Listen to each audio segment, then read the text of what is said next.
December 29, 1916 ரஷ்யாவின் உறைய வைக்கும் குளிர்காலம். செயின்ட் பீட்டர்ஸ்பர்க் நகரில் உள்ள இளவரசர் ஃபெலிக்ஸ் யூசுப்போவின் அரண்மனை அது. அந்த அரண்மனையின் அடித்தளத்தில் நடந்த ஒரு சம்பவம் ரஷ்ய சாம்ராஜ்யத்தையே உலுக்கியது. அங்கே ஒரு மனிதனை தீர்த்து கட்ட ரஷ்யாவின் உயர்குடி பிரபுக்கள் காத்திருந்தார்கள். அவர்கள் கொல்ல நினைத்தது சாதாரண மனிதனை அல்ல. ஒருவரை பார்த்தாலே நடுங்க வைக்கும் கண்கள், அழுக்கான உடை, ஆனால் ரஷ்யாவின் ஜார் மன்னரையும் ராணியையும் தன் விரல் அசைவில் ஆட்டி படைத்த ஒரு சக்தி. அவர்தான் கிரிகோரி ரஸ்புட்டின். வரலாற்றின் மிகவும் விசித்திரமான கொலை முயற்சி அது. ரஸ்புட்டினுக்கு கொடுக்கப்பட்ட கேக்குகளிலும் குடித்த ஒயினிலும் யானையையே கொல்லக்கூடிய அளவு பொட்டாசியம் சயனைட் கலக்கப்பட்டிருந்தது. மருத்துவர்கள் சொன்ன கணக்குப்படி அந்த உணவை உட்கொண்ட சில வினாடிகளில் அவர் சுருண்டு விழுந்து இறந்திருக்க வேண்டும். ஆனால் நடந்தது என்ன? 2 மணி நேரம் கடந்தது. ரஸ்புட்டின் அந்த விஷம் கலந்த உணவை ருசித்து சாப்பிட்டார், ஒயினை குடித்தார். ஆனால் அவருக்கு எதுவுமே ஆகவில்லை. அவர் சாகவில்லை. மாறாக இளவரசரிடம் கிட்டார் வாசிக்கச் சொல்லி ரசித்துக் கொண்டிருந்தார். கொலை செய்ய காத்திருந்தவர்களுக்கு வியர்த்து விறுவிறுத்தது. இவன் மனிதனா அல்லது சாத்தானின் அவதாரமா என்ற பயம் அவர்கள் கண்களில் தெரிந்தது. பொறுமை இழந்த இளவரசர் யூசுப்போ துப்பாக்கியால் ரஸ்புட்டினின் நெஞ்சில் சுட்டார். அவர் கீழே விழுந்தார். மருத்துவர் அவர் இறந்து விட்டதாக உறுதி செய்தார். ஆனால் கொண்டாட்டங்கள் தொடங்கும் முன் அந்த பிணம் மீண்டும் உயிர்த்தெழுந்தது. ரஸ்புட்டின் கண் விழித்தார். இளவரசரின் கழுத்தை நெரிக்க முயன்றார். குண்டு பாய்ந்த உடலோடு பனியில் தப்பி ஓடினார். மீண்டும் சுடப்பட்டார். தலையில் ஒரு குண்டு, உடலில் பல காயங்கள். கடைசியில் அவரது உடல் ஒரு துணியில் சுருட்டப்பட்டு உறைந்து போன நேவா நதியின் பனிக்கட்டிகளுக்கு அடியில் வீசப்பட்டது. 3 நாட்களுக்கு பிறகு அவரது உடல் கண்டெடுக்கப்பட்ட போது வலது கை சிலுவை குறியிடுவது போல இருந்தது என்று கூறப்படுகிறது. ஒரு சாதாரண சைபேரிய விவசாயி, கல்வியறிவில்லாத ஒரு நாடோடி எப்படி உலகின் மிகப்பெரிய சாம்ராஜ்யமான ரஷ்யாவின் அரியணையை ஆக்கிரமித்தார்? மன்னர் நிக்கோலஸ் II மற்றும் ராணி அலெக்சாண்ட்ரா ஏன் இவரை தெய்வமாக வணங்கினார்கள்? இவருடைய மரணம் ஏன் 300 ஆண்டுகால ரோமனோ வம்சத்தின் வீழ்ச்சிக்கு தொடக்கப் புள்ளியாக அமைந்தது? இன்று நாம் பார்க்கப் போவது கட்டுக்கதைகளை அல்ல, மாயாஜாலங்களை அல்ல. இது அதிகாரம், பக்தி மற்றும் காமம் கலந்த ரஷ்யாவின் உண்மையான இரத்தம் தோய்ந்த வரலாறு. இது கிரிகோரி ரஸ்புட்டின் என்னும் மனிதனின் கதை. ரஷ்யாவின் அதிகார மையமான செயின்ட் பீட்டர்ஸ்பர்கில் இருந்து சுமார் 2500 கிலோமீட்டர் தொலைவில் சைபீரியாவின் அடர்ந்த காடுகளுக்கு நடுவே இருந்தது அந்த சிறிய கிராமம் பொக்ரோஸ்கோய். 1869ஆம் ஆண்டு ஒரு எளிய விவசாய குடும்பத்தில் பிறந்தார் கிரிகோரி எஃபிமோவிச் ரஸ்புட்டின். இளமை காலத்தில் ரஸ்புட்டின் ஒரு புனிதராக இருக்கவில்லை. சொல்லப்போனால் கிராம மக்கள் அவரை ஒரு குடிகாரனாகவும் குதிரை திருடனாகவும் தான் பார்த்தார்கள். ஆனால் அவரது வாழ்க்கையில் ஒரு திருப்பம் ஏற்பட்டது. தனது 28வது வயதில் ரஸ்புட்டின் திடீரென எல்லாவற்றையும் துறந்தார். அவர் வீட்டை விட்டு வெளியேறி கிரேக்கத்தின் மவுண்ட் அத்தோஸ் மடாலயத்திற்கு புனித யாத்திரை சென்றார். பல மாதங்கள் நடந்தே சென்ற அந்த பயணம் அவரை மாற்றியது. அவர் திரும்பி வந்தபோது பழைய விவசாயி ரஸ்புட்டின் அங்கே இல்லை. அழுக்கான உடை, நீண்ட தாடி மற்றும் எரியும் கண்களை கொண்ட ஒரு ஸ்டாரெட்ஸ் அல்லது ஆன்மீக நாடோடியாக அவர் திரும்பினார். அவர் பைபிளை முழுமையாக படித்தவரல்ல. அவருக்கு எழுத படிக்க கூட சரியாக தெரியாது. ஆனால் அவருக்குள் ஒரு விசித்திரமான ஈர்ப்பு சக்தி இருந்தது. கிராமத்து மக்கள் அவர் நோய்களை குணப்படுத்துவதாகவும் எதிர்காலத்தை கணிப்பதாகவும் நம்பத் தொடங்கினார். 1903இல் ரஸ்புட்டின் ரஷ்யாவின் தலைநகரான செயின்ட் பீட்டர்ஸ்பர்கிற்கு வந்து சேர்ந்தார். அந்த காலகட்டத்தில் ரஷ்ய உயர்குடி மக்கள் மத்தியில் ஆன்மீகம் மற்றும் அமானுஷ்யம் மீது ஒரு தீராத மோகம் இருந்தது. இந்த சூழல் ரஸ்புட்டினுக்கு சாதகமாக அமைந்தது. அவரது கரடு முரடான தோற்றமும் ஆழமான குரலும் பிரபுக்களை கவர்ந்தது. கடவுளின் உண்மையான குரல் எளிய மக்களிடமிருந்தே வரும் என்று அவர்கள் நம்பினார்கள். அந்த எளிய மனிதர் ரஸ்புட்டின் தான் என்று அவர்கள் முடிவெடுத்தார்கள். ரஸ்புட்டினின் விதி ரஷ்யாவை ஆண்ட ரோமனாவ் குடும்பத்தின் தலைவிதியோடு ஒரு துயரமான இரகசியத்தால் இணைக்கப்பட்டது. ஜார் மன்னர் நிக்கோலஸ் மற்றும் ராணி அலெக்சாண்ட்ராவுக்கு 4 மகள்கள்.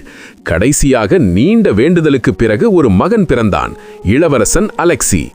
ரஷ்யாவின் அடுத்த சக்கரவர்த்தி அவன்தான். ஆனால் அவனுக்கு ஒரு கொடிய நோய் இருந்தது, ஹீமோஃபீலியா. அதாவது உடலில் சிறு காயம் பட்டாலும் இரத்தம் உறையாது. ஒரு சிறிய சிராய்ப்பு கூட அவனது உயிரை பறித்துவிடும். இந்த நோய் அரச பரம்பரைக்கு வந்த சாபம். இதை வெளியுலகிற்கு தெரியாமல் மறைத்து வைத்திருந்தனர். 1907ஆம் ஆண்டு குழந்தை அலெக்சி கீழே விழுந்ததில் கடுமையான இரத்தப்போக்கு ஏற்பட்டது. மருத்துவர்களால் ஒன்றும் செய்ய முடியவில்லை. ராணி அலெக்சாண்ட்ரா நம்பிக்கை இழந்து கதறினார். அப்போதுவான் ரஸ்புட்டின் அரண்மனைக்கு வரவழைக்கப்பட்டார். நடந்தது என்ன என்பது அறிவியலுக்கு அப்பாற்பட்டதாக இருக்கலாம். ரஸ்புட்டின் குழந்தையின் அருகே அமர்ந்து மெதுவாக பேசினார், கதைகள் சொன்னார், பிரார்த்தனை செய்தார். ஆச்சரியப்படத்தக்க வகையில் அடுத்த நாடே அலெக்சியின் இரத்தப்போக்கு நின்றது. குழந்தை குணமடைந்தது. இது ஹிப்னாட்டிசமா அல்லது தற்செயல் நிகழ்வா அல்லது உண்மையிலேயே அவருக்கு தெய்வீக சக்தி இருந்ததா? விடை எதுவாக இருந்தாலும் அந்த நிமிடம் முதல் ராணி அலெக்சாண்ட்ரா ரஸ்புட்டினை கடவுளாகவே பார்த்தார். நம் மகனை காப்பாற்ற கடவுள் அனுப்பிய தூதர் இவர் என்று நம்பினார். இந்த நம்பிக்கைதான் ரஷ்யாவின் அழிவுக்கு வித்திட்டது. ரஸ்புட்டின் அரண்மனைக்குள் ஒரு புனிதராக வலம் வந்தார். மன்னரையும் ராணியையும் அப்பா, அம்மா என்று உரிமையோடு அழைத்தார். ஆனால் அரண்மனைக்கு வெளியே அவரது முகம் வேறாக இருந்தது. ரஸ்புட்டினின் தத்துவம் விசித்திரமானது. பாவம் செய்தால்தான் மன்னிப்பு கிடைக்கும். பாவம் செய்யாமல் நீங்கள் எப்படி கடவுளிடம் மன்னிப்பு கேட்க முடியும் என்று அவர் போதித்தார். இதை சாக்காக வைத்துக்கொண்டு செயின்ட் பீட்டர்ஸ்பர்கின் உயர்குடி பெண்களை அவர் தனது வசப்படுத்தினார். மதுவும் மாதுவும் அவரது அன்றாட வாழ்க்கையாகின. ரகசிய போலீஸ் ஒக்ரானா ரஸ்புட்டினை கண்காணித்தது. அவரை பற்றிய அறிக்கைகள் மலை போல் குவிந்தன. ஒருமுறை உணவகம் ஒன்றில் குடித்துவிட்டு அவர் செய்த ரகளை நாளிதழ்களில் செய்தியாக வந்தது. ஆனால் மன்னர் நிக்கோலஸிடம் இந்த புகார்கள் சென்றபோதெல்லாம் ராணி அலெக்சாண்ட்ரா அதை தடுத்தார். இவை அனைத்தும் நம் புனிதரை களங்கப்படுத்த எதிரிகள் சொல்லும் பொய்கள் என்று ராணி மறுத்தார். ரஸ்புட்டின் மீதான எந்த ஒரு விமர்சனமும் ஜார் மன்னரின் குடும்பத்துக்கே எதிரான விமர்சனமாக பார்க்கப்பட்டது. ரஸ்புட்டின் ஒரு தனி மனிதர் அல்ல, அவர் ரோமனாவ் வம்சத்தின் ஒரு அங்கமாகிவிட்டார். 1914 முதல் உலகப் போர் வெடித்தது. ஆரம்பத்தில் ரஸ்புட்டின் போரை எதிர்த்தார். இது ரஷ்யாவின் அழிவு என்று எச்சரித்தார். ஆனால் போர் தொடங்கியது. ரஷ்ய இராணுவம் படு தோல்விகளை சந்தித்தது. லட்சக்கணக்கான வீரர்கள் செத்து மடிந்தனர். நிலைமையை சமாளிக்க 1915 மன்னர் நிக்கோலஸ் ஒரு தவறான முடிவை எடுத்தார். அவர் தலைநகரை விட்டு வெளியேறி இராணுவத்தை வழிநடத்த போர் முனைக்கு சென்றார். இது ரஸ்புட்டினுக்கு கிடைத்த பொன்னான வாய்ப்பு. இப்போது தலைநகரில் ஆட்சியை கவனிப்பது ராணி அலெக்சாண்ட்ரா. ஆனால் ராணியை கட்டுப்படுத்துவது ரஸ்புட்டின். ரஷ்யா உண்மையில் ஒரு பைத்தியக்கார துறவியின் கையில் சிக்கியது. ரஸ்புட்டின் தனக்கு பிடிக்காத அமைச்சர்களை பதவி நீக்கம் செய்தார். திறமையான தளபதிகள் வீட்டுக்கு அனுப்பப்பட்டார்கள். அவருக்கு ஜால்ரா போடுபவர்கள் உயர் பதவிகளில் அமர்த்தப்பட்டார்கள். இதை அமைச்சர்களின் இசற்காலி விளையாட்டு என்று வரலாறு கேலி செய்தது. லஞ்சம் தலைவிரித்தாடியது. ரஸ்புட்டினின் பரிந்துரை கடிதம் இருந்தால் போதும், எப்பேற்பட்ட காரியமும் நடக்கும் என்ற நிலை வந்தது. 1916 ரஷ்யா கொதித்துக் கொண்டிருந்தது. போர் முனையில் தோல்வி, உள்ளூரில் பசி, பட்டினி. மக்கள் ராணி அலெக்சாண்ட்ராவை ஜெர்மானிய பெண் என்று வெறுத்தனர். ரஸ்புட்டினையும் ராணியையும் இணைத்து ஆபாசமான வதந்திகள் பரவின. ரஷ்யாவை ஆள்வது ஜார் மன்னர் அல்ல, அந்த அழுக்கு துறவிதான் என்று உயர்குடி பிரபுக்களும் பேசத் தொடங்கினர். ரஷ்ய நாடாளுமன்றமான டியூமாவில் விளாடிமிர் புரிஷ்கேவிச் என்ற உறுப்பினர் கர்ஜித்தார். மன்னரின் அமைச்சர்கள் பொம்மைகளாக மாறிவிட்டனர். அந்த பொம்மைகளின் நூல்கள் ரஸ்புட்டினின் கையில் உள்ளன. இனிமேலும் பொறுக்க முடியாது என்ற நிலைக்கு ரஷ்ய பிரபுக்கள் வந்தனர். ரஷ்யாவை காப்பாற்ற வேண்டுமானால் ரஸ்புட்டின் சாக வேண்டும். நாட்டின் மிக செல்வாக்கு மிகுந்த பணக்காரரான இளவரசர் ஃபெலிக்ஸ் யூசுபோவ், மன்னரின் உறவினரான கிராண்ட் டியூக் டிமிட்ரி மற்றும் அரசியல்வாதி புரிஷ்கேவிச் ஆகியோர் ஒரு ரகசிய திட்டத்தை தீட்டினர். அவர்கள் ரஸ்புட்டினை ஒரு விருந்துக்கு அழைக்க முடிவு செய்தனர். அது சாதாரண விருந்தல்ல, அது மரண விருந்து. இளவரசர் யூசுபோவ் தனது அழகான மனைவி ஐரீனாமை சந்திக்க வைப்பதாக சொல்லி ரஸ்புட்டினை தனது அரண்மனைக்கு அழைத்தார். ரஸ்புட்டினுக்கு பெண்கள் மீதிருந்த மோகமே அவருக்கு கண்ணியாக அமைந்தது. அரண்மனையின் அடித்தளத்தில் ஒரு அறை தயார் செய்யப்பட்டது. கேக்குகளில் சயனைடு தடப்பப்பட்டது. வைனில் விஷம் கலக்கப்பட்டது. அந்த இரவு ரஷ்ய வரலாற்றின் மிக நீண்ட இரவாக மாறப்போகிறது என்பது அப்போது அவர்களுக்கு தெரிந்திருக்கவில்லை.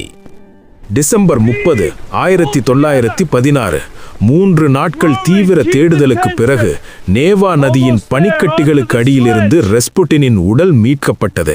அவரது கை விரல்கள் சிலுவை குறியிடும் நிலையில் உறைந்திருந்தன. அவர் தண்ணீருக்குள் வீசப்பட்ட பிறகும் உயிர் பிழைக்க போராடியிருக்கிறார் என்பது இது காட்டியது. ரஸ்புட்டினின் மரணம் ரஷ்யா முழுவதும் கொண்டாடப்பட்டது. மக்கள் வீதிகளில் இறங்கி ஆடினர். ரஷ்யாவின் சாபம் நீங்கியது என்று நம்பினர். ஆனால் அவர்கள் ஒன்றை மறந்துவிட்டனர். ரஸ்புட்டின் வெறும் மனிதர் மட்டுமல்ல, அவர் ஒரு எச்சரிக்கை மணி. தனது மரணத்திற்கு சில வாரங்களுக்கு முன்பு ரஸ்புட்டின் ஜார் மன்னர் நிக்கோலசுவுக்கு ஒரு கடிதம் எழுதியிருந்தார். அது ஒரு சாதாரண கடிதம் அல்ல, அது ஒரு இரத்த சாபம்.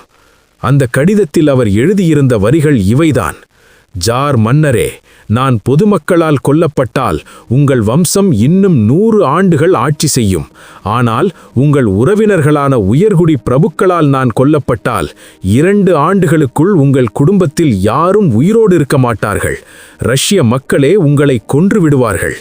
இந்த வரிகள் அப்போது பிதற்றலாக தென்றின. ஆனால் நடந்தது என்ன? ரஸ்புட்டின் கொல்லப்பட்டார். ஆனால் ரஷ்யாவின் பிரச்சனைகள் தீரவில்லை. மாறாக அவை வெடித்துச் சிதறின. உணவு பஞ்சம் அதிகரித்தது. போர் தோல்விகள் தொடர்ந்தன. ரஸ்புட்டின் இறந்த வெறும் 3 மாதங்களில் பிப்ரவரி புரட்சி வெடித்தது. மார்ச் 1917இல் 300 ஆண்டுகளாக ரஷ்யாவை ஆண்ட ரொமானோ வம்சத்தின் கடைசி மன்னர் ஜார் நிக்கோலஸ் II தனது மகுடத்தை துறந்தார். மன்னர் குடும்பம் சிறைபிடிக்கப்பட்டது. ரஸ்புட்டின் கணித்தபடியே எல்லாம் நடந்தது. ஜூலை 17, 1918 நடுநிரவில் மன்னர், ராணி மற்றும் 5 குழந்தைகளும் ஒரு வீட்டின் அடித்தளத்திற்கு அழைத்துச் செல்லப்பட்டனர். அங்கே அவர்கள் ஈவு இரக்கமின்றி சுட்டுக் கொல்லப்பட்டனர். ரஸ்புட்டின் கொல்லப்பட்டு 2 ஆண்டுகள் கூட முடியவில்லை. அதற்குள்ளாகவே ரொமானோ வம்சம் வேரோடு அழிக்கப்பட்டது. அந்த பைத்தியக்கார துறவியின் வாக்கு பலித்தது. கிரிகோரி ரஸ்புட்டின். வரலாற்றில் இவரைப் போல சர்ச்சைக்குரிய மற்றொரு மனிதரை காண்பது அரிது. சிலர் அவரை புனிதர் என்றனர், பலர் அவரை சாத்தான் என்றனர். அவர் ஒரு ஏமாற்றுக்காரராக இருக்கலாம், ஆனால் ரஷ்ய சாம்ராஜ்யத்தின் பலவீனத்தை அவர் சரியாக பயன்படுத்திக் கொண்டார். ரொமானோ வம்சம் மக்களிடமிருந்து எவ்வளவு தூரம் விலகி சென்றிருந்ததற்கு ரஸ்புட்டின் ஒரு சாட்சியாவார். ஒரு ஏழை விவசாயி உலகின் மிகப்பெரிய சாம்ராஜ்யத்தை ஆட்டிப்படைத்த கதை இது. அவர் விஷத்தால் சாகவில்லை, துப்பாக்கி குண்டுகளால் சாகவில்லை. ரஷ்யாவின் தலைமிதி முடியும் வரை அவர் சாகவே இல்லை. இன்றும் ரஷ்யாவின் பனி படர்ந்த நேவா நதிக்கரையில் காற்று வீசும்போது ஒரு கேள்வி மட்டும் எஞ்சியிருக்கிறது: ரஸ்புட்டின் ரஷ்யாவை அழித்தாரா, அல்லது ரஷ்யா அழியும் தருவாயில் இருந்ததால் ரஸ்புட்டின் உருவானாரா? வரலாறு மௌனமாக இருக்கிறது. இந்த வீடியோ பிடித்திருந்தால் லைக் செய்யுங்கள், ஷேர் செய்யுங்கள், சப்ஸ்கிரைப் செய்யுங்கள். மேலும் தமிழ் வரலாற்று ஆவணப்படங்களுக்கு பெல் ஐகானை அழுத்துங்கள். உங்கள் கருத்துக்கள் மற்றும் பரிந்துரைகளை கமெண்ட் செக்ஷனில் பகிருங்கள். அடுத்து எந்த வரலாற்று நபரை பற்றி வீடியோ வேண்டும் என்று சொல்லுங்கள்.